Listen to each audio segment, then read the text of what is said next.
বন্ধুরা, ঘরে পড়ে থাকা কাপড়ের টুকরো দিয়ে আজকে আমি কিন্তু খুব সুন্দর একটা ডিজাইন তোমাদের সাথে শেয়ার করব। তো এটা কিন্তু সবার কাজে আসবে। তোমরা ডিজাইনটা শিখে নাও, তাহলে তোমরা নিজেদের জন্যও কিন্তু এই জিনিসটা বানিয়ে নিতে পারবে। তো সবার কিন্তু এটা কাজে আসবে, প্রত্যেকটা মানুষের কিন্তু এই জিনিসটা দরকার। তো যারা ঘরে বসে থাকো, কোনো কাজ জানো না, তো তোমাদের সেলাইয়ের কাজ না জানলেও হবে, তোমরা কিন্তু এই ভিডিওটা দেখে তোমাদের নিজেদের জন্য এই প্রয়োজনীয় জিনিসটা বানিয়ে নিতে পারবে।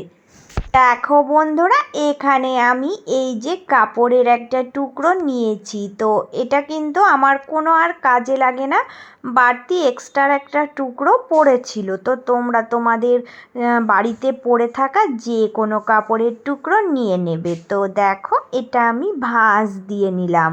তো সুন্দর করে ভাঁজ দিয়ে নিয়ে এবার তোমাদের আমি মাপটা একটু বলে দিই। তোমরা যতটা মাপের বানাতে চাইবে, এটা একটা চৌকো শেপ দিয়ে ডিজাইন তৈরি করব, তারপর তোমাদের পরে দেখাবো যেটা আমি কী কাজে ব্যবহার করছি। তো তোমরা যতটা মাপের এটা বানাতে চাও, দুই সাইডে 2 ইঞ্চি করে 4 ইঞ্চি, মানে 4 ইঞ্চি কম নেবে। তোমরা টোটালি চারিদিকে 2 ইঞ্চি করে কম রাখবে, তাহলেই কিন্তু হয়ে যাবে। তো আমি সেই মাপ অনুযায়ী দেখো, আমি ফিতে দিয়ে মেপে এইরকম করে দেখো দাগ দিয়ে নিচ্ছি। দেখো, চারকোনা শেপ দিয়েই কিন্তু আমাকে এটা তৈরি করতে হবে। তো চারকোনা শেপ এঁকে আমি এটা কাটিং করে রেডি করে নেব। তো এটা কিন্তু চৌকো শেপ দিয়ে কেটে তারপরে সাইড দিয়ে ডিজাইন জুড়ব। ওই জন্য আমি কিন্তু একটু কম করেই কাটলাম, কারণ আমার যতটা মাপ দরকার যখন ডিজাইন করে জুড়ব, তো ঠিক ততটা মাপ আমার হয়ে যাবে।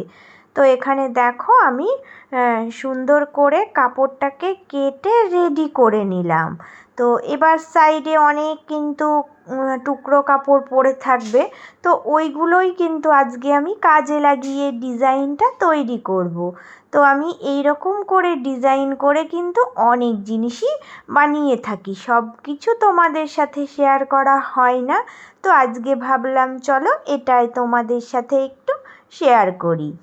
এখানে দেখো, তোমরা কিন্তু নিজেদের সুবিধার্থে যে কোনো একটা এইরকম কাগজের টুকরো কেটে নেবে। তো এটার মাপ কিন্তু আমি দেখো 2 দিকে 2 ইঞ্চি করে রেখেছি। তো চারিদিকে আমার চারকোনা শেপের একটা দেখো 2 ইঞ্চি করে এইরকম শেপ তৈরি করে নিলাম, কারণ হচ্ছে এটা আমার নিজের সুবিধার জন্য। এইটা বসিয়েই আমি ছোট ছোট করে টুকরো করে সাইডের যে পড়ে থাকা কাপড়ের টুকরো ছিল সেগুলো দিয়ে কেটে দেখো অনেকগুলো আমি তৈরি করে নেব।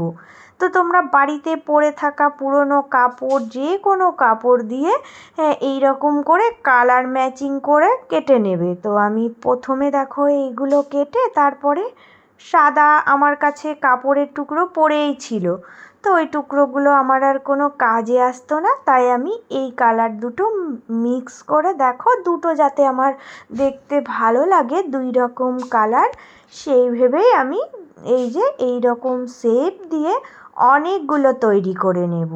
তো এগুলো কি করতে হবে না, ছোট ছোট করে কেটে কেটে আমাকে রেডি করতে হবে, কারণ এগুলো জুড়ে আজকে আমি ডিজাইনগুলো তৈরি করব।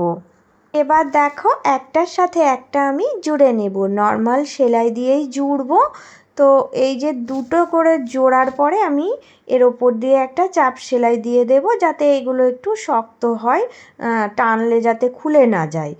তো এইভাবে করে আগে দুটো জুড়ে তারপরে কি করব না, আরও একটা করে জুড়বো। তো একটার পর একটা দেব, যেদিকে আমার সাদাটা আছে সেই দিকে আমি গোলাপি কাপড়টা দেব, আর যেদিকে গোলাপিটা আছে সেদিকে সাদা, এইভাবে করে লম্বা লম্বা করে পর পর জুড়বো।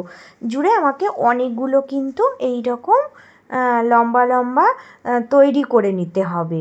তো এইভাবে লম্বা লম্বা করে আমার 4টে লাগবে টোটালি। তো 4টে আমি টুকরো এইভাবে করে জুড়ে নেব। তো জুড়ে নেওয়ার পর তোমাদেরকে দেখাচ্ছি যে এটা আমি কিভাবে আরও আমি মেন কাপড়টার সাথে জুড়বো। তো চলো এবার দেখাচ্ছি।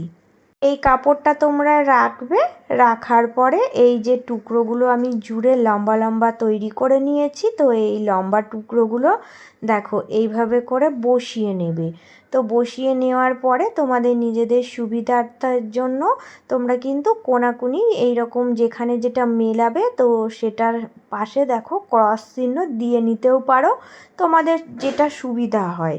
তো আমি চৌকো শেপ দেব, কারণ চারিকোলে আমাকে এই কাপড়টার সাথে এটা জুড়ে সেটিং করতে হবে। তো তোমাদের একটু দেখিয়ে দিলাম। এবার চলো কিভাবে জুড়বো দেখো। কিছুই নাই, কঠিন কিছুই নাই, নর্মালভাবেই জুড়ে দিলেই কিন্তু এর চারিকোল দিয়ে এই ডিজাইন কাপড়টা জোড়া হয়ে যাবে। এবার দেখো আমি যে কোনো একটা সাইড ধরে সুন্দর করে এটা জুড়বো। তো এটা সেটিং করে নেওয়ার পরে চারিদিকে আগে সেটিংটা করে নিতে হবে। নিয়ে কি করতে হবে না, এই যে কাপড়টা আছে মেন কাপড়, ওর ওপর দিয়ে একটা চাপ সেলাই দিতে হবে যাতে খুলে না যায়। তো এটা যখন আমি তৈরি করছি তখন কিন্তু একটু ভালো করেই তৈরি করতে হবে, নাহলে কিন্তু টান দিলে খুলে যাবে, তাই তোমরা দুটো সেলাই দিয়ে নেবে। তো এইভাবে করে চারিকোল দিয়ে দেখো একটা সুন্দর ডিজাইন তৈরি করে ফেললাম।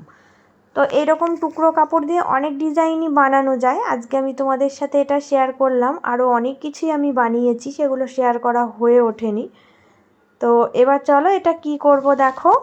তো দেখো বন্ধুরা, এটা আমি কিন্তু চৌকো শেপ দিয়ে একটা দেখো কাভার বানিয়ে ফেললাম। তো এইভাবে করে তোমরা কিন্তু তোমাদের কুশন কাভার বা বালিশের কভার যে কোনো কভার কিন্তু বানিয়ে নিতে পারো। একদম নর্মাল সিট যেটা ফেলে দেওয়া হতো, তো সেই সিটটা দিয়েই কিন্তু আমি এই অসাধারণ একটা ডিজাইন তৈরি করে দেখালাম। তোমরা দেখো কতটা সুন্দর লাগছে। এইরকম যদি একটু বুদ্ধি খাটিয়ে কালার ম্যাচিং করে তোমরা পুরনো কাপড় দিয়েও এই কভার তৈরি করে নাও না, তাহলে কিন্তু দেখবে বাজার থেকে কিনতে যাওয়ার আর কোনো দরকার নেই। তুমি ঘরে বসেই নিজের হাতের কাজ দিয়ে সুন্দর করে তোমার ঘরের জিনিসগুলো কিন্তু সাজিয়ে তুলতে পারো। তো আমি এই জন্যই তোমাদেরকে একটু শেয়ার করলাম যে যদি তোমাদের কোনো উপকারে আসে, কারোর যদি ডিজাইনটা পছন্দ হয়, তো তোমরা এইভাবে করে তোমাদের কিন্তু জিনিসগুলো বানিয়ে নিতে পারো। তো আমার আজকের এই ডিজাইনটা তোমাদের কেমন লাগলো? নতুন পুরনো আমার সকল বন্ধু তোমরা কিন্তু কমেন্ট করে জানিয়ে যেও। আর নতুন বন্ধু, তোমাদের জন্য রইল অনেক অনেক ভালোবাসা। সবাই এভাবেই পাশে থেকো, আমিও তোমাদের পাশে সব সময় আছি। তো বন্ধুরা, চলে আসবো আবারও একটা কিন্তু অন্য কোনো ভিডিওর সাথে, এইরকমই কোনো হেল্পফুল ভিডিও নিয়ে। তো তোমরা সবাই ভালো থেকো, সুস্থ থেকো। আজকের মতো এটুকুই।